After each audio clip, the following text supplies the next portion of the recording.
Hi, Scott doing at MarineMax in Lewisville, Texas, and we're going to take a brief look at a brand new Mastercraft X24.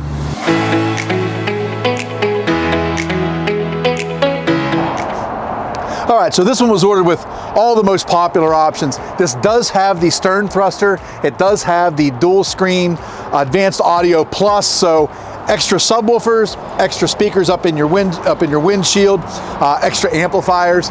Really nice.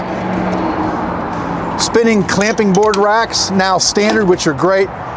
Push button to raise and lower the tower, and this is also a camera for your transom remote. So,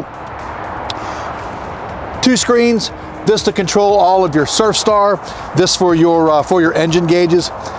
Really nice storage on board this boat.